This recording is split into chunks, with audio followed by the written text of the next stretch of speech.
It doesn't seem like very long ago, but you may remember that West Ham used to sign players based on David Sullivan's friend Will Salthouse, a footballing agent who had many links to players in England and abroad. It seemed like West Ham was building the Salthouse 11 or even the Salthouse Army, but now that Rob Newman's come in and Mark Warburton's appointment has started to take shape at the club, it seems that things are starting to move in a different direction. I'm going to explain why in this video and do a little bit of an in-depth opinion on what this could mean for West Ham's recruitment going forward. Now, Mark Warburton was a good signing to have on David Moyes' staff. This is a man who had a late start in management, but he has been successful nonetheless. What really struck out to me is the fact that he's looking to find more pressing players to add to the midfield and the attack. I think Warburton had an involvement in signing Flynn Downs. It seems like he's going to have more of a say in weeks to come. Warburton's daughter used to work for a agency called Wasserman. David Moyes Jr., the manager's son, also worked for this same agency, but he left so that he could work alongside his father. Wasserman has some very big-name clients, many of whom play in the Premier League, and many of whom are attracting the interest of West Ham fans. In fact, there are at least, I would say, 3 names on this list that have been linked with West Ham in the past. I'm going to go through the list and give a rundown on who I think will be most likely to sign for West Ham out of the options, and also talk to you about why this is a good connection for the club to have. So let me get into the list and talk about who the clientele are. First up is Real Madrid central midfielder Federico Valverde. Honestly, don't see him moving to West Ham. He's got massive price tag on him. It's in US dollars. It's on the website that I looked at, and he's valued at 63 million US dollars. Valverde, he'll never come to West Ham. He's a really big player who's on massive wages at Real Madrid. There's no chance he signs. Aymeric Laporte, the Manchester City centre-back, who's 28 years old. He's got 3 years left on his deal at City. I don't see him leaving City, to be honest, anytime soon. So that's a no-no there. Çağlar Söyüncü, who plays for Leicester, the Turkish centre-back, who dropped a howler in the 4-1 demolition back in August last year. He's got 1 year left on his current deal at Leicester. I'm not going to lie to you, the 1920 season was Söyüncü's strongest season in the Premier League. He played really well when he had Johnny Evans with him. When he had Yannick Vestergaard playing alongside him, he wasn't doing great. He was very error-prone, but was still playing in games. Leicester fans really got on this guy's back last season. I'm not so sure about him. Giovanni Reina, ooh, interesting one. The 19-year-old attacking midfielder who plays for Dortmund. I know he's going to be linked with a move away from Germany in the foreseeable future, and I think rightly so, because he's such a big talent. I mean, for the value that he's offered at £31.5 million. Wait, I'm such an idiot. They were in pound signs. I thought they were dollar signs. No, so Valverde was £63 million. Rather. He's not going anywhere. Reina's valued at £31.5 million. Jeez, I'm so dumb. I am so dumb. I'm sorry, guys. Sorry. Anyway. Weird laugh. Nearly choked himself. Back to this. Reina, that would be a statement signing for a club like us, but I can't see that happening because he's going to be linked with a big, big club. Next one is someone I would definitely take for around £30 million. Harvey Barnes, a left midfielder. I think he's class for Leicester. I really think he's classed, and he always tries to notch up an assist or a goal against us. I think he scored his first ever Premier League goal against West Ham in a 2-2 draw back in April 2019. Someone might correct me if I'm wrong there.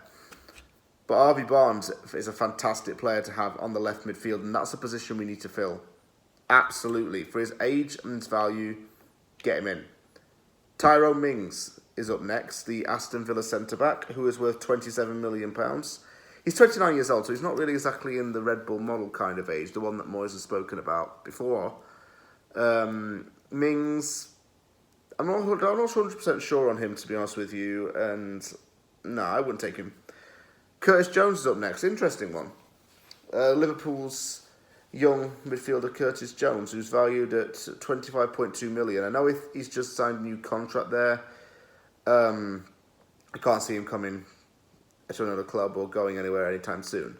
Leander Dendoncker, who was linked with West Ham back in January 2019 and now plays for Wolves. Decent defensive midfielder, I have to say. And he's got 1 year left on his contract. So that's a possibility as far as free agency is concerned. Up next, West Ham has been linked with him in the past. I think wages might be a concern, but John Stones, 28-year-old defender, plays for Manchester City. He's from my ends. I'm from Doncaster, he's from Barnsley. John Stones is... Yeah, I said John Stones, didn't I? Yeah, I didn't say John Barnes, did I? Oh, hopefully not. He's retired and completely different player to what John Stones was. One was a forward, one's a defender. Stones, 28 years old. Good age for a centre-back. Good age for a Premier League centre-back, I suppose. I still think he's got a role to play in that Man City team. I don't see him coming. We've just signed a centre-back. That's not going to happen. Ismaila Sarr, winger. Yes. Yes, Ismaila Sarr has been a crucial player for Watford. He's versatile, pacey, technical. Those are traits we need in a winger. We need a technically gifted winger at this club. I mean, Bowen does have his eye for goal and his vision. Benrahma has a bit of dribbling ability when he plays on the wing, as does Vlasic, but we need someone who's technical. Ismaila Sarr suits that, and I think this would be a preferred winger signing for me. 24 years old, valued at around £25 million. He's got 2 years left on his deal at Watford. And, he's been in 2 different leagues with Watford. He's been in the Premier League and the Championship as well. Nathan Arquet is due to go back to Chelsea, so we're not going to sign him. But he's a client on this list. Up next is someone who I think is a very underrated defensive midfielder and does have that world-class potential, in my opinion. Tone Koopmeiners plays for Atalanta. He's worth £22.5 million. I think he'll probably be sold for more than that if he ever does transfer. Koopmeiners would be one of my ideal Declan Rice replacements should Rice leave. I love Koopmeiners. I knew about him before he even moved to Italy. He's a very strong defensive midfielder. He's very modern in his game. He's a very productive midfielder in the centre of the pitch. He's got good leadership qualities about him. Yeah, love the guy. Brendan Harrison's just signed for Leeds United, 21-year-old attacking midfielder and a USA international. He joined Leeds for a club record fee, I believe. Up next is a now newcomer to Leeds United, Luis Synestera. I would have loved West Ham to got this guy. Left winger who's 23 years old and Colombian. He signed for around £22 million. Excellent player. Synestera was a big key to making Feyenoord's left wing very potent. He's obviously signed for Leeds now. I'm gutted we missed out on him. And the final target on this is Weston McKennie. He's been linked with West Ham before. Mckenney is another good Declan Rice replacement because he's versatile and a multi-role player. I think Moyes needs to look at multi-role players. It can save him money and allow for more fluidity. So I can't speak in the team. Mckenney plays as a defensive mid. He can play as a defender and a holding mid. you know, Mckenney's another good name to have on this list. And he is a big, big talent in Italy as well as his homeland of the United States. You're spoiled for choice with this list, from what I've just described. You really are spoiled for choice. But what this is a lot of young players, a list of young players who have good contracts to bed themselves in. They've got good value for money on them. They've got good resale value. Like Soyuncu signed for Leicester for around 18 million. He's now valued as twice as much. Valverde definitely would be good value for money if you were to ever leave Real Madrid, although I don't see that happening anytime soon.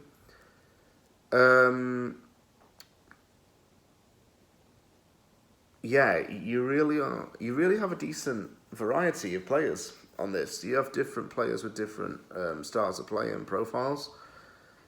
This is a good list to have because I think it's going to suit to what West Ham's trying to build.